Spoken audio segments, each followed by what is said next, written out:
One day my neighbor caught me by surprise and asked me to tell him a story that he said would illustrate the ethics of your religion.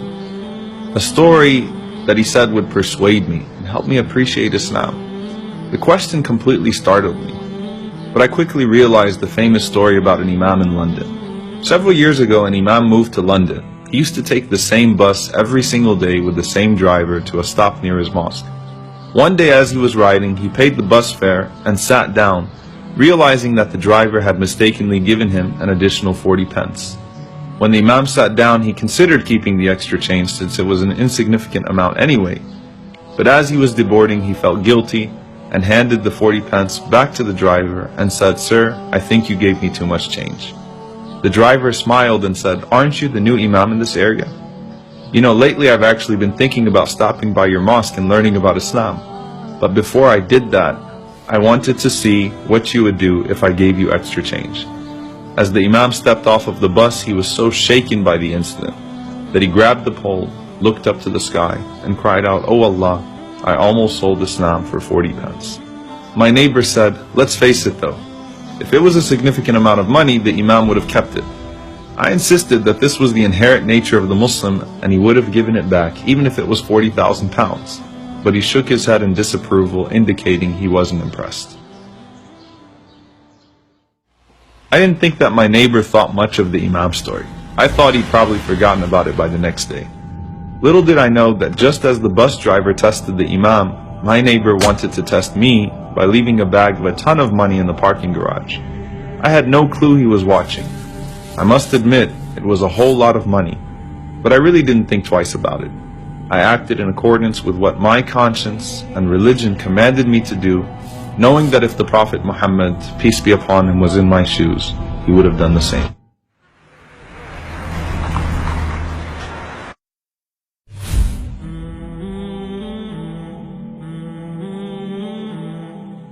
I had to find a way to get it back to its owner. I posted signs, I made calls, but got absolutely no response. People must have thought it was some kind of scam.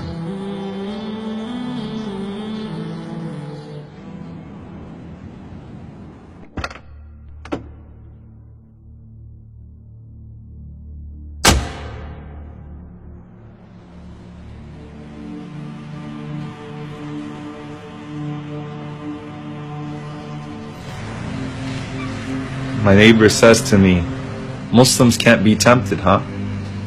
I knew you'd give in and spend the money."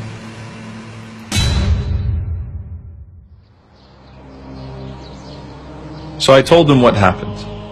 "I'm not here to defend myself," I said. "But what I'd really like to do is teach you what our Prophet Muhammad, peace be upon him, taught us." I gave him the donation receipt from the charity to which I donated the money and informed him that the car I was driving was actually my uncle's car, which I was borrowing because my car had to be fixed. So then I asked him, "Have you filed your taxes for the year yet? I think we should get this receipt to your CPA." Imagine having a nasty neighbor that verbally abuses you in every conceivable way. But despite all of that abuse, when he travels or has to find someone to watch his precious valuables, he trusts no one more than you because he knows your integrity. That was our Prophet Muhammad, peace be upon him. As we walked back home that day, my neighbor thanked me for the time we spent together, telling me I completely changed his perception of Islam and its Prophet. I then shared with him that it was our Prophet who said, "Honor the trust of those who give it to you, and do not betray the one who betrays you." What caught my attention is that my neighbor was willing to test me with such a huge amount of money, just to test my decency as a Muslim.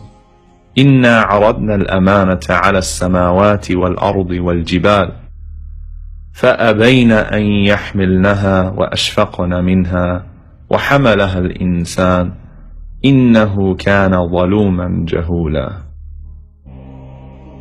I hope that the Prophet Muhammad, peace be upon him, would have been proud of how I responded.